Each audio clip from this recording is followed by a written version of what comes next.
The Monster Hunter Wilds beta has dropped. There's about 14 hours left on it. When I last looked, I strongly recommend you jump straight in there. You only need PlayStation Plus, not extra, but one above the essential. I will say, before we get officially started, Western developers, look at me. Western developers, look at me a minute. Look at me. Look at me! What are you doing? Get it together. You are on the precipice of a massive disaster. The whole AAA industry is suffering. Fix this modern audience issue ASAP, and thank God for the East. You are aware, Coop, that Arix Gaming is on like their 15th video with this beta. What the hell have you been doing? Well, Arix Gaming have not just made one of the best Lords of the Fallen reviews out there on the platform. I am Couch Coop.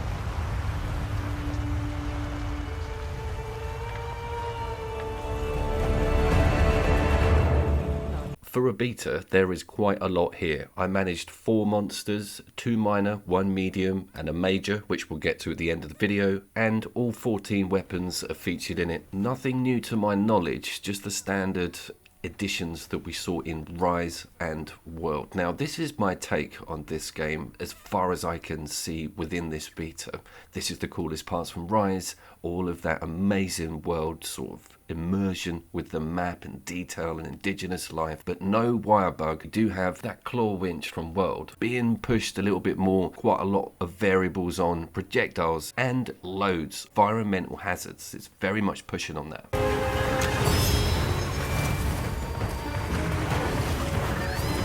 It opens with a dramatic scene, compulsory on your mount, dodging these cool sandworm things. It goes full Arrakis and you get the chance to fire a screaming dart and put them all behind you. It's pretty amazing as an intro, and I imagine this will probably stay for the main game. So barely 2 minutes into this game and I'm like, where's the box? How do I change my weapon? I'm not walking around with a greatsword. I was worried that there may be a reduced amount of weapons, or even worse, locked. It does this funny little riddle thing where she starts asking you about what you prefer from your weapon type. Didn't spot you can manually choose from that list at the bottom, so watch out for that. Straight to the charge blade, obviously. Checking out if there's anything major new on that moveset, and there is, because they've taken away some of the wirebug enhancements, but they've also added some cooler stuff on the build. I'll go into that in a second. That's going to take some getting used to, but it's not that big a change to disrupt any of that awesome muscle memory we've all been carrying through the series for what, 10 years plus now. So gun lance is going to get looked at, light bow gun, charge blade. I didn't really go further than that because I want to just keep it simple. I did want to look at that insect glaive, by the way, and I am actually moving on to switch axe. So maybe I duck back in before they close the beta to get some more footage. Okay, so here's the difficult bit. There is no performance toggle whatsoever. I was thinking, because this is definitely performing like a quality mode, i.e. we've got around 30. Things get busy, it does dip. I will break that to you. This is a beta. Way back when Monster Hunter World came out, they gave us an awesome demo, and it was the Wilds map, and it did have some performance issues. It wasn't a pristine finished product, and they have given us a really good look into what is essentially still in development.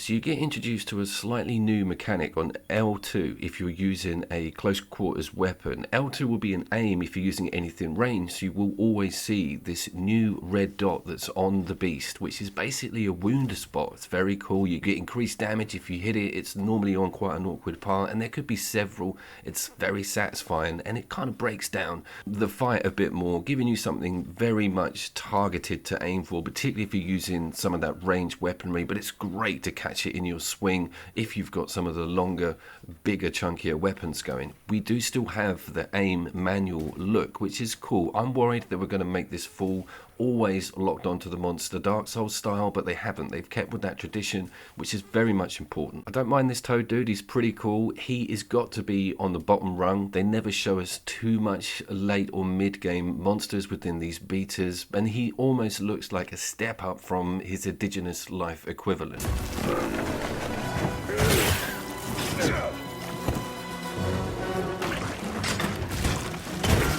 One huge aspect that was mentioned to us prior to this coming out was the switch out weapon mechanic. A bit like Red Dead Redemption with the horse saddle, you can now go to your mount and have more than one choice on weapons that you take out for a particular hunt. That changes so much with this game. There are certain synergies and range in close quarters that work really well with switching out mid-fight, and you might even just think what I've chosen isn't working. You have a backup to go to instead of having to quit the quest and go all the way back to camp. That is a stroke of genius. I only wish it was a few more. The monsters do their usual I'm moving off and going to somewhere else on the map if you produce enough damage, and checking out some of the indigenous life. You guys know who these are.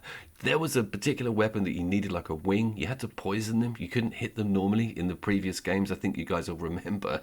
And their attacks, the electricity attack, was the bane of any hunter's life. They've upped the animation on that a little bit.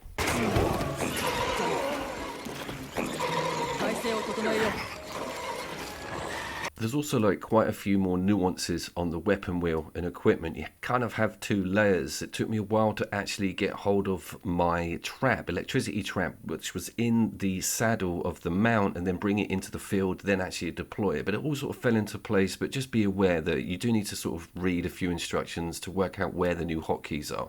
But they still have the awesome left and right toggle of that traditional item belt that we saw in the previous games.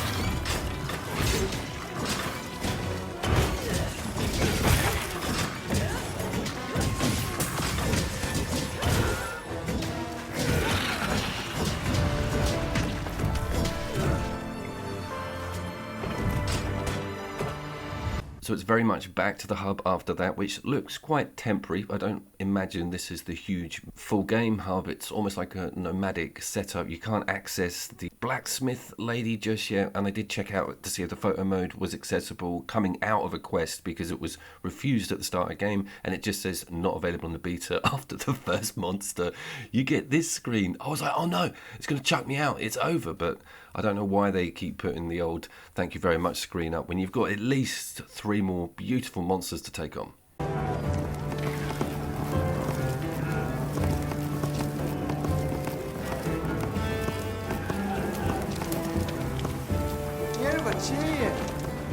So there is a quest lady within this hub. There's no board to speak of. She has 2 optionals, which is the toad dude and the next monster I'm going to show you. And I think you have to manually wander around to sort of get information to trigger those other 2 quests. Don't quote me on that, but there is monsters within that map that aren't listed with that particular individual.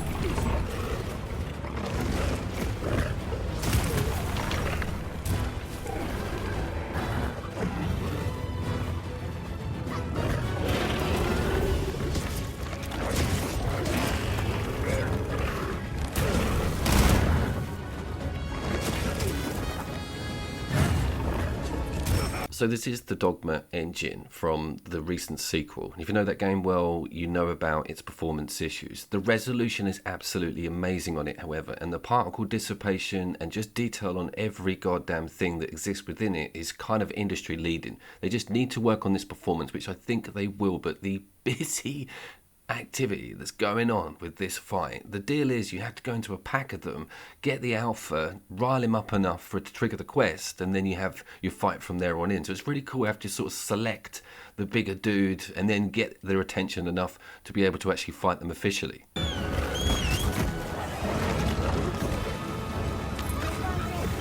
And this is back to that Rise reference. You can sharpen on your mount, you can get out of trouble on your mount, you can jump off for a cool elevated attack from your mount, you can also fire the claw projectiles from it. So it isn't just a traversal tool, and that's very important. I was worried that they were going to take away some of that essential combat addition that the mount offers, other than it just being really handy to get to a monster quickly.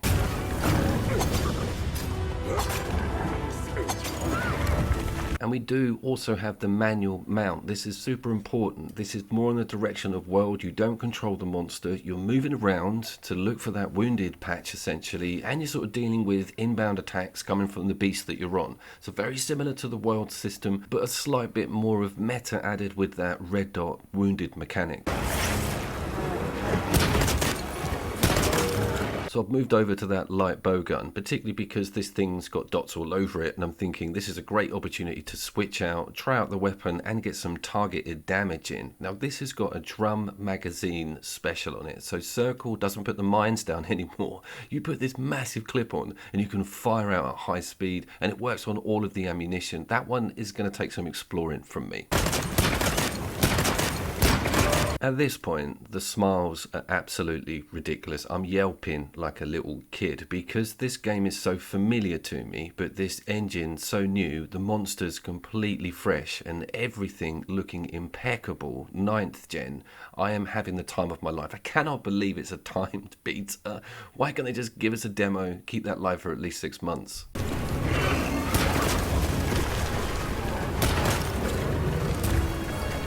And then Bro turns up, or Zul's dad, as I've billed him, and I get the opportunity to watch an awesome turf war. This is definitely something that gets injected to every time you fight this thing. I'm pretty sure it's put in there to make everybody get wowed at how amazing this beta is, and goddamn, it did that.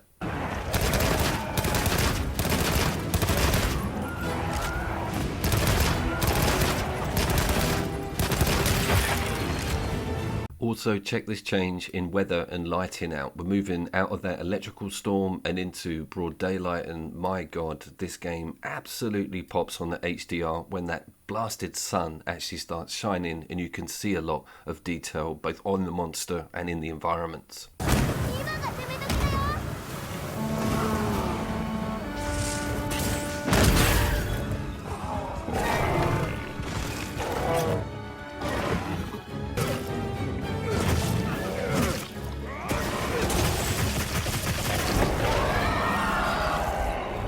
Then it got me thinking back to that Lord of the Fallen reference, and they've just announced that that game is going to be Pro Enhanced. This isn't coming out till 2025. I guarantee this is going to run perfectly on a PlayStation 5 Pro, and we're going to get a slightly dodgy edition over on that base level PlayStation system. Is that right? Should that be happening already? It only feels like the other day I was sitting on a retail website at 4 AM clicking the refresh button for 2 weeks in a row just to try and get that massive white whale. So I figured I should get some sightseeing in, as after the quest it doesn't make you go back to the hub. You're not obligated to then go through any more cutscenes. You're left alone to wander around this quite large map, and it is absolutely beautiful. I am gobsmacked at how much detail is in here, even with World.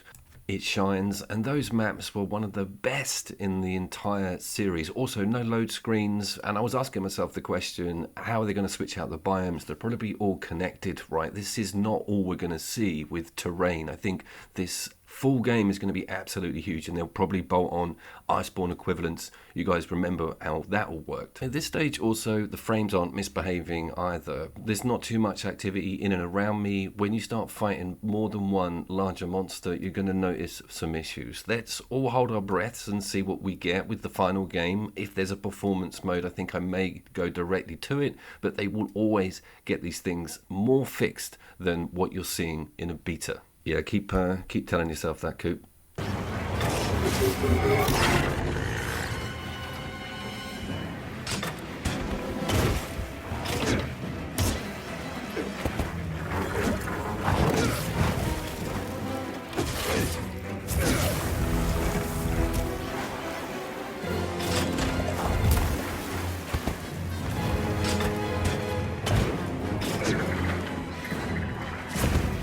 So I spotted this dude. He was like a grey map icon, and there wasn't too many grunts around him, but I did still have to instigate the fight. I didn't think he was an official registered with the guild actual monster, but the attacks were unreal. I could focus on him. He is on that list, and when I got back to the hub, it was there as an optional from there on in. The environmental manipulation from the monsters is what they've carried over from Rise. If you watch that review, that is one of the sellers, is how crazy the attacks get, with the monsters pulling in all kinds of external elements to bolster their fight against you. And this is just top tier stuff.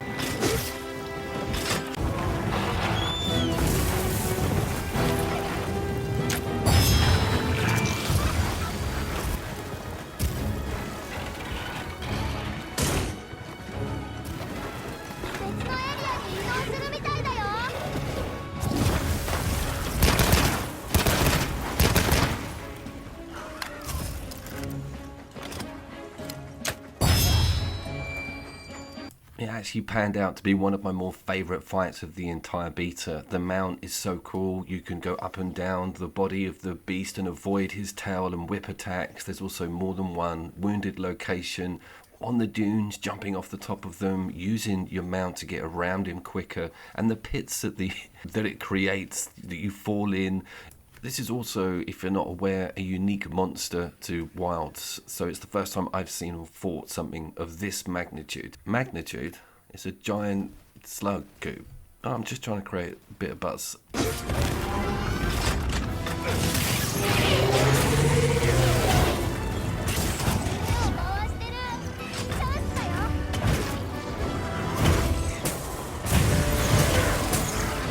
Look at this little desert oasis. Some of the reflections coming off that monster. I don't see too many modern effects in here, but it's still very pretty. And again, remember, we are in beta. But Monster Hunter was never really known for its ray tracing, reflections and shadows. It's more about amazing, innovative art and placing creatures within a world that's completely believable. All of the detail on the mount, the little bag, how the tail works, your palico sits on the back of it, and the dialogue between you and the quest keeper that comes along for this particular set of missions. There's like smaller populated villages. They've got different themes, and there's also a quest counter in this one. I did go to it thinking, there might be some different optionals because we're in a separate area of map, but no, it's the same quest lady just appearing in a different populated section of that terrain.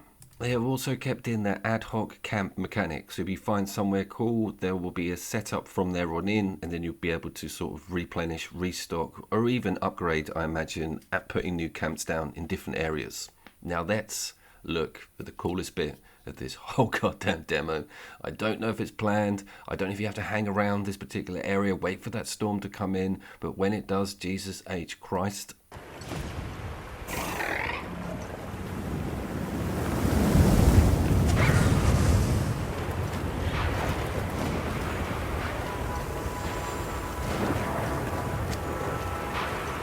Zul's dad then appears over the other side of that patch of water. I am keeping an eye on the map and doing this all in real time. It's not tagged or given as a route to me, but I won't talk over this. I will say goodbye after the fight.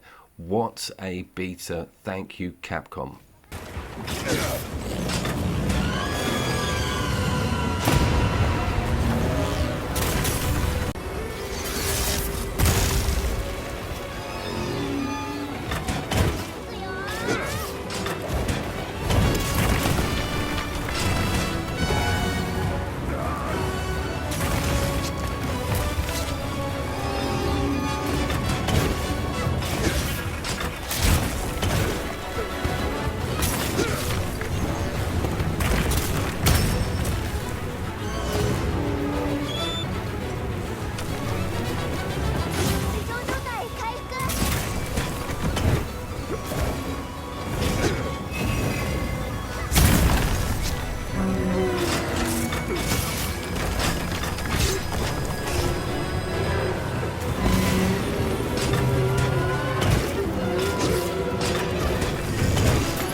Whoa, I was Couch Cute. I will see you all down there. This is in relation to the controversy surrounding Stellar Blades Eve.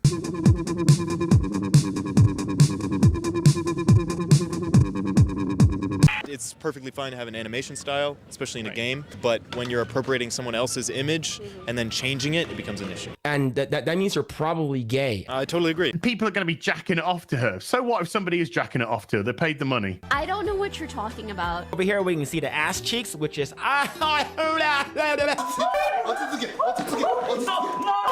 penis, dicks, ass, titties. And not flattering, I don't think, for a modern audience. In comparison to something like Forspoken. Because mainstream outlets have often weaponized that against toxic fans. You'd hope to see some progress. Guess it's a little disappointing. Woke ideology under attack by a digital female that's fucking stacked. Is a game so basic and aggressively shallow that it might be a scam? 도망쳐, 이브.